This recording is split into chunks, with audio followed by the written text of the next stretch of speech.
대출을 더 받으셔야 되는 거죠? 대출이 어떻게 될지 몰라요, 지금 내년. 제가 보수적인 상담자분들을 놓고 봤을 때 만족도가 많이 낮아요. 이런 걸 기대하신다면 이 시장은 되게 진입이 어려운 시장이에요. 지금 최초의 무리신 조건으로 좀 봤는데 예산을 올리잖아요. 그 올리는 거는 그 올리는 거에 맞춰서 좀 면밀히 보고 말씀드리고 싶어서 그래요. 지금도 막 생각나는 거 막 말씀드릴 수 있는데 그렇게 안 하고 저희가 이제 좀 더 잘 보고서 말씀을 드리고 싶어서 그렇고. 여기는 광진구. 광진구도 좋잖아요. 좋죠. 당연히 좋죠. 광진구 오늘 등장한 친구들하고는 레벨이 다르죠. 광진구 학군이 네. 좋아서 맞아요. 원래 제가 이제 저도 광진구 말씀을 드릴 때 뭐라고 말씀을 드리려고 했냐면 20평대를 만약에 매수하실 거라고 하면 예산을 이제 12억 정도로 잡았다고 했을 때는 이제 광진구 광장동 저쪽으로 보면 이제 30평대가 안 되니까 조금 이제 20평대 가격이 괜찮게 나온 게 있으면은 이제 이쪽은 좀 금매를 잡아보면 좋을 것 같다. 이렇게 이제 얘기를 드리려고 했었죠, 사실은. 대응이 이제 좀 쉽지는 않다 보니까. 그리고 이제 여기가 신축은 아니에요, 근데. 오래됐겠다. 여기도 30년 된 거. 그러니까 이게 신축은 지금 많이 비싸요. 네, 많이 비싸요, 신축은. 리모델링해서 살면 되겠네요. 뭐 그래도 되고요. 그러니까 이게 구축도 그 아파트마다 좀 다른 건 있어요. 뭐냐면은 진짜 재건축을 해야 되는 아파트들 같은 경우에 이제 내부 수리를 한다 해도 이제 단지 자체가 많이 낡았기 때문에 그런 데서 오는 게 있고, 요런데 이제 광장동에 있는 구축 같은 경우에는 내부 수리만 하면 사실 거주하시는 거에는 큰 문제는 없죠. 그 뭐라 그럴까요? 이제 얘는 개발이 끝난 거고 얘는 이제 어떻게든 개발을 해야 되는 애니까. 그리고 한강변이고. 한강변에는 새 아파트 자체가 거의 없어요. 네. 네. 한강변의 신축은 귀하다 보니까. 강북 쪽으로는 많이 없죠. 강북으로 가면. 그 차원이 틀린 거죠, 그죠? 이런 거. 다 이미 아니 얘도 되게 좋은 거고 마포 얘는 그 개념이 다른 거죠. 개념이 차원이 다른 거예요. 틀리면 네. 차원은 아까 얘기 나왔던 얘네들이 네. 매매가 12억에 맞추다 보니까 우리 지금 잠깐 나온 얘들은 차원이 달라요. 아예 다른 거고. 마포는 여기랑 컨셉이 다른 거예요. 컨셉이 얘는 다른 신축. 그러니까 이거는 이제 이제 그 낡은 거. 뭐 1군, 2군, 3군 이렇게 뭐 가 있다고 하면 네. 광진구랑 아까 보신 데는 군 자체가 다른 거고 마포랑 광진구는 같은 군 안에서 컨셉이 다른 거예요. 그러니까. 근데 마포의 한강변의 신축이라면 더 비싸요. 네. 광진구보다는. 근데 이제 마포 쪽은 한강변 쪽으로 이제 한강이 보이는 신축이 많이 없다 보니까 맞아요. 네, 그래서 그런 거죠. 네. 대부분 구축이고. 네. 마포 쪽에 한강변에 있는 아파트는 대부분 다 구축이거든요. 이제 가격이 이제 또 차이가 있는 거죠.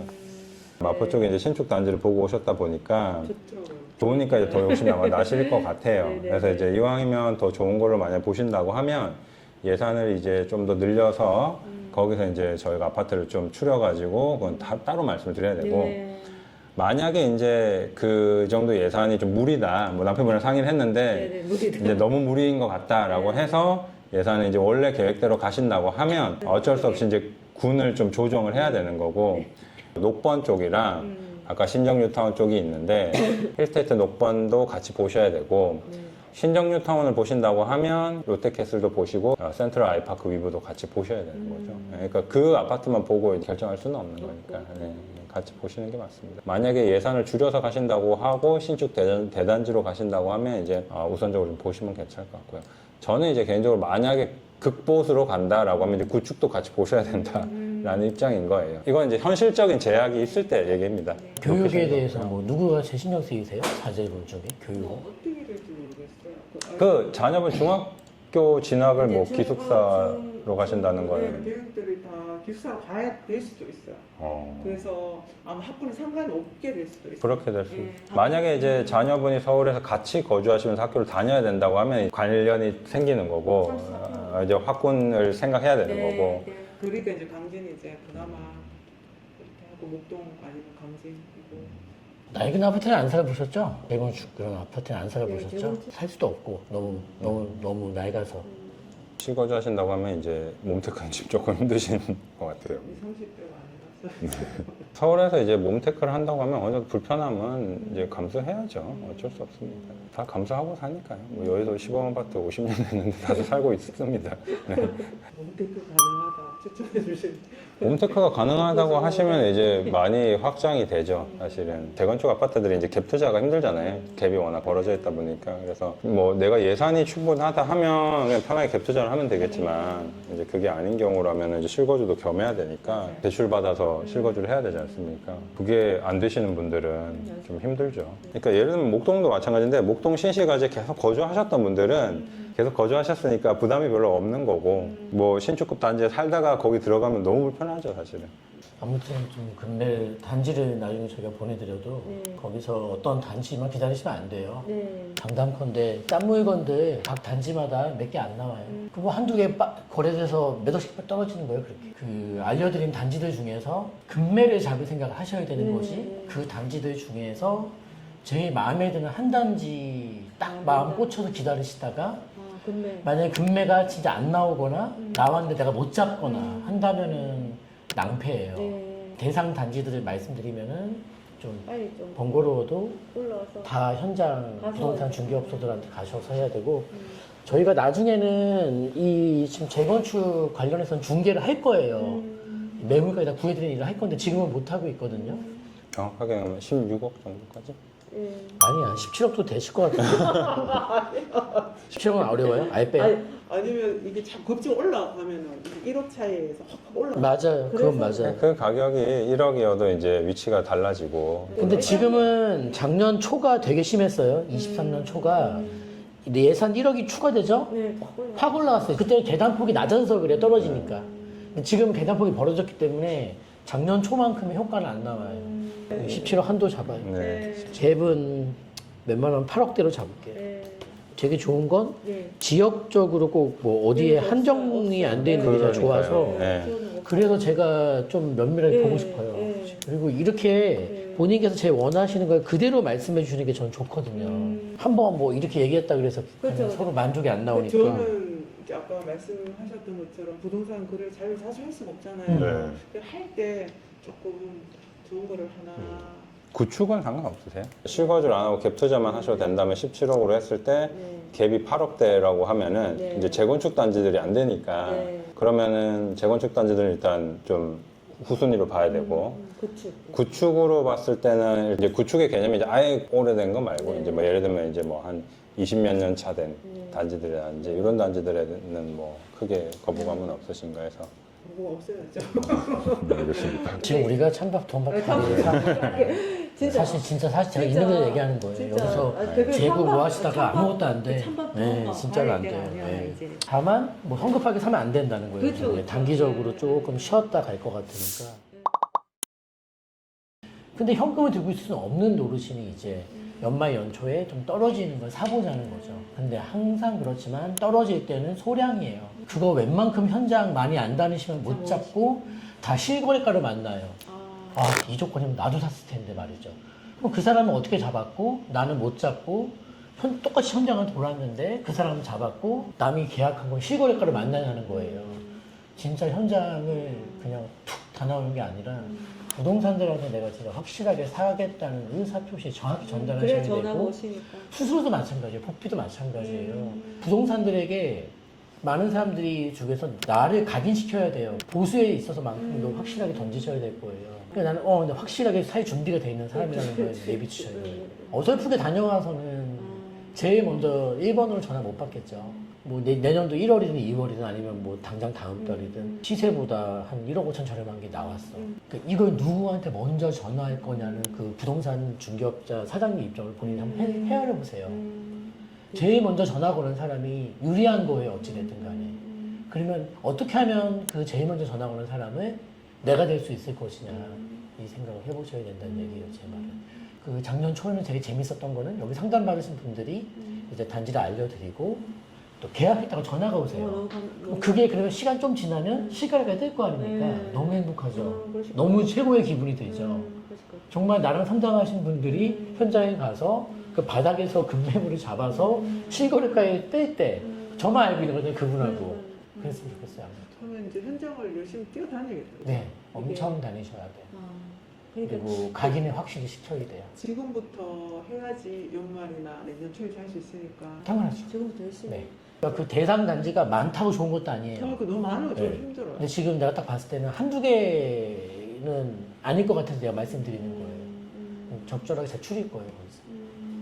그래서 말씀을 드릴게요. 이때 현대프라임도 좋다 대표님 그죠? 네, 걔는 갭은 8억으로 안 돼요. 아, 네. 대신 실입주는 돼요. 그러니까 걔는 넣어드릴 거예요. 용산은 아파트가 많이 없습니다. 네, 용산은 여기 그 도원, 삼성, 레미안 이런 것들은 돼요. 네, 되는데 그리고 광진구보다 싸요. 근데 왜 싸냐면은 주소는 용산구인데 후한 대접은 못 해주는 거예요. 뚜렷한 학군이나 이런 것도 없고 인프라도 별로 없고 다만 이제 뭐 미래성을 본다면은 뭐 국제업무지구 주변이니까 나쁘진 않을 것 같고 걔도 지금 아까 제가 대충 생각을 했어요. 그래서 아마 리스트에 넣을지 말지는 한번 볼게요. 근데 당장 실거주까지 하신다라면은 광진구 여기요. 그런 게 훨씬 더 나을 것 그렇죠. 같아요. 이런 것들 지금 30평대 아까 그 광진구보다 싸요. 네. 14억대예요. 주소는 용산구인데 그러니까 알아주는 용산 자리가 아니라는 거죠. 용산은 강남보다 편차가 더 커요. 같은 용산구 내에서도 편차가 엄청 커요. 선호하는 용산은 아니죠. 근데 아무튼 저도 기대는 있어요. 이 국제업무지구 사업이 워낙에 큰 사업이기 때문에 여기 지금 용산 국제업무지구에서 580m 나와요. 가깝네요. 직선거리. 그러니까 가까운 거거든요. 그러니까 이런 장점이 있어요. 네. 그래서 얘는 우리가 시거주보다는 용산에 꼭 아파트를 사고 싶어 하는 분들이 있어요. 동부유천동 이런 곳, 서부유천동 이런 걸 정말 비싸니까. 압구정동만큼 돈이 막 들어가다 보니까 그러니까 이제 이런 것들이 이제 그런 컨셉이에요. 실입주는 그닥 편하진 않으실 수 있어요. 사실 뭐 직장이 마포인 분들은 볼 수 있겠지만은 우리 뭐 어디든 상관없다고 하시니까 일단 제가 볼게요. 적어도 추가할지 말지는 볼게요. 근데 쟤네들마저도 막 급하게 달려들 게 아니라 좀 면밀하게 좀 기다리실 필요가 있어요. 무턱대고가 아니라 금매를 잡겠다는 생각으로 지금은 제가 볼 때는 급하게 안 사면 막 큰일 나는 당장 그런 상황은 아닌 것 같아요. 저희도 지금 분석을 다 하고 내년도 말에 아무튼 대전망 영상 찍기 전에는 전망 얘기 함부로 안 하려고 하는 거예요.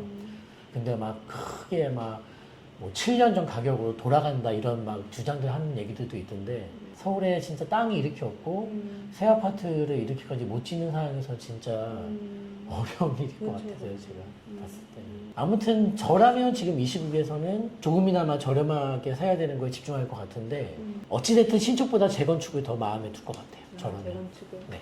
통상적으로 보면은 어느 시점에 따라 다르죠. 신축이랑 재건축 중에 신축이 좀 더 강세를 띠는 때가 있고 재건축이 압도적일 때가 있는데 서로 주고받아요. 재건축만 오르고 또는 뭐 신축은 안 오르고 또는 뭐 신축모로 재건축은 안 오르고 이게 각각 움직이는 게 아니에요, 둘은요. 무조건 운명 공동체예요. 왜냐면 우리가 재건축 분석할 때 신축 아파트가 얼마입니까가 되게 중요한 기준이 되거든요.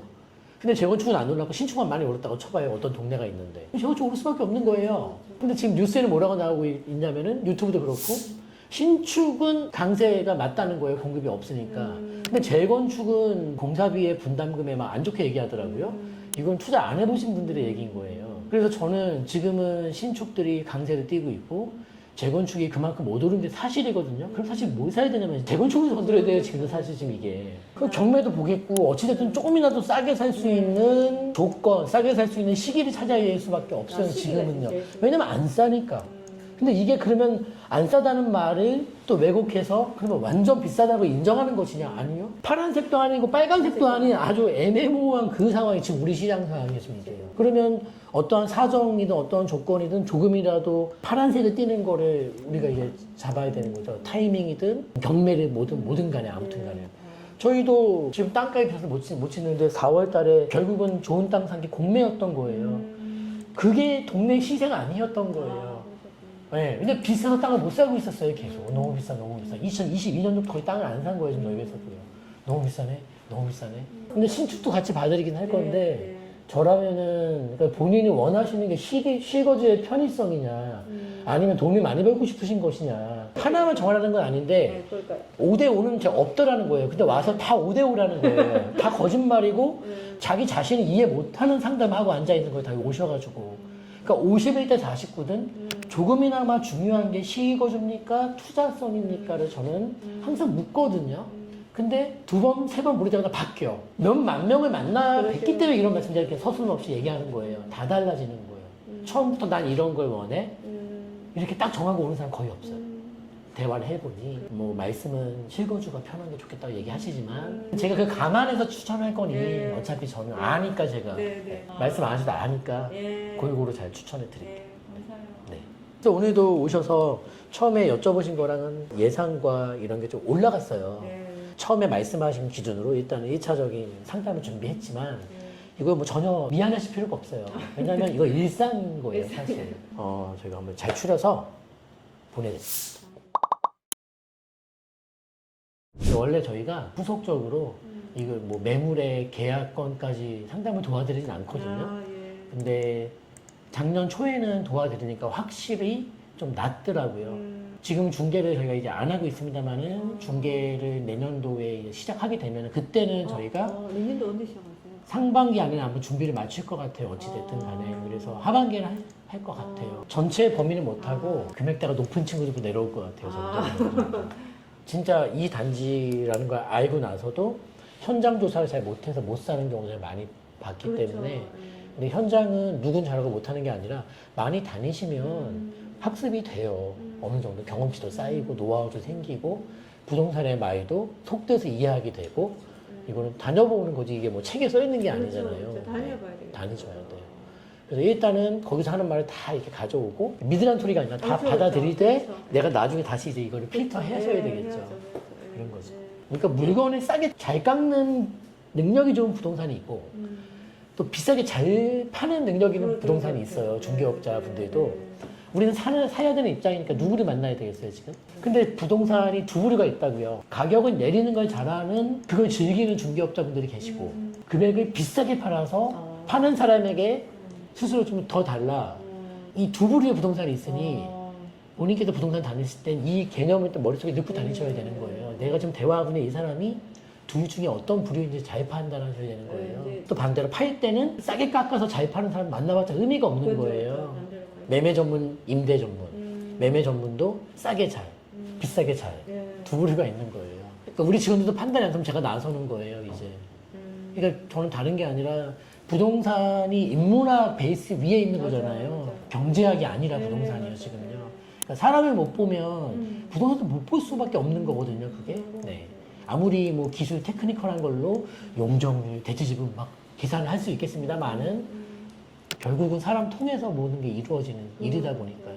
사람 잘 보실 수 있으면은 당하진 않으실 거니까 염려 안 하셔도 됐고요. 다만 겨울 한동안은 부동산 업종에 있는 중개업자 부류에 속하는 사람들을 많이 만나는 거예요, 우리가 이제. 그러면서 주도권은 무조건 내가 가져가야 되는 거예요. 나는 요 정도 가격이면 내가 바로 살 준비가 돼 있다.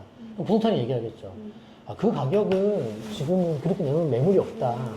왜냐면 우리 지금 이 시세에 살 거라면은 뭘 고민해요? 아니잖아요, 그게. 그러니까 조금이나마 연말 연초에 내려갈 수 있는 여건을 우리가 지금 제시하는 거죠. 그럼 부동산이 보통 그렇게 제시하면 부동산이 전화할까요? 안 해요. 근데 다만 부동산이 하고 싶은 말들을 여기서 다 대신 해주셔야 되는 거예요. 연말 연초에 그분들이 예상을 했든 못했든 금매가 나왔을 때 또는 그 사람이 깎아보니까 깎이더라는 거예요. 그럼 이제 전화 어디다 할까? 맨날 17억인데 갑자기 16억짜리가 나왔거나 15억 8천이 나올 수도 있는 거예요. 그러면은 이거 누구한테 먼저 전화할까? 딱 떠오른 사람이 누구고? 이름에 누가 별표를 쳐놓는 것이냐? 이거는 되게 쿨한 고객이 등장이 돼야지 이게 가격 효과라는 거예요. 아, 그냥 이 사람 주면 빨리 끝나겠구나, 일이. 그래서 나는 다른 또 할 수 있겠구나. 그 쿨한 고객이 되는 게 올바른 임장이라는 거예요. 뭐 사례가 너무 많으니까 그냥 딱 지금 떠오른 거 예를 들면 뭐 금호동에 어떤 아파트가 작년 초에 있다고 쳐봐요. 이게 우리 손님이 산 거예요. 그래요?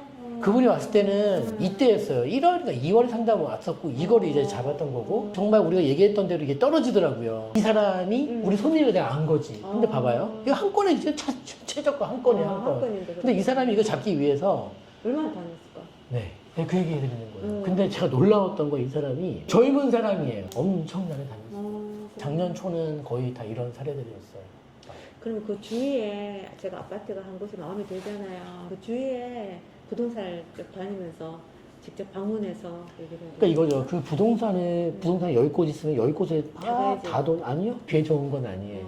대화를 해본 다음에 물건을 구해주세요. 나 매수할게요. 이 얘기를 처음부터 안 해요, 저는요. 왜냐면 이 부동산 10곳 다 들어가서 부동산 마다마다 사장님 10명한테 머릿속에 매수자가 나타났다는 것을 알리고 싶지가 않아요, 저는요. 돈 될 것 같으세요, 그게? 야, 매수자 없다, 갑자기 지금 돈다, 나타났다. 이것을 이 동네 중개업자 10명한테 다 그 각인시켜주고 싶으세요? 아무 도움이 안 됐어요, 본인한테는. 아유, 손님이 아직도 없네. 이런 분위기가 좋지 않을까요? 그러면 대화해보고 말통하나. 여기는 임대에 포커스 맞추고 있네? 아웃. 나는 매매를 해야 되는 상황이니까. 그리고 매매도 비싸게 잘 팔아주는 부동산 좀 만나서 도움 되실 것 같아요. 그 사람한테 나 좀 싸게 좀 해주세요. 이런 시간 낭비할 필요 없잖아요. 아웃.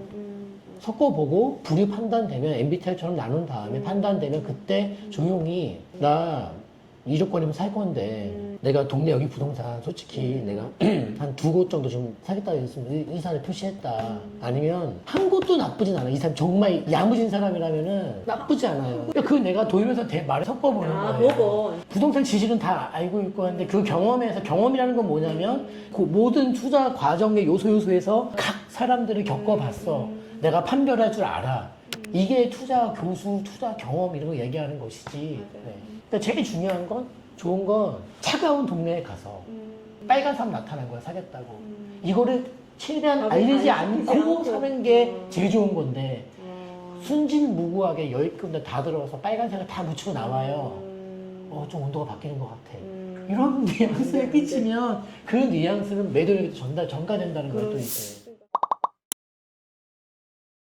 일단은 저희가 리스트는 통화하시고 그때 이제 얘기했던 거랑은 좀 뭐 많이 확장이 됐습니다. 상담은. 근데 사실 이런 일은 비일비재하고요. 아까 대표님 말씀하셨지만 뭐 저희가 전화상으로는 모든 걸 다 판단을 할 수는 없기 때문에 그래서 사실 이제 돌아가셔가지고 뭐 남편분이랑 상의하셔서 가격적으로 이제 좀 더 확장된 리스트를 받아보신 다음에 갈아타기를 여러 번 할 수는 없으니까 이왕이면 남편분을 좀 잘 얘기하셔가지고 뭐 너무 무리하지 않는 선에서 제일 내가 갈 수 있는 만큼은 제일 발을 좀 멀리 뻗어서 도달하셨으면 좋겠고요. 리스트 드리면은 최대한 빨리 서울에 이제 또 한 번 더 오셔가지고 하루에 뭐 여러 군데를 다 돌 수는 없잖아요. 서울 전역을 다 돌 수는 없으니까 최대한 루트를 잘 짜서 임장 좀 다니시고 이렇게 하시면 좋을 것 같습니다.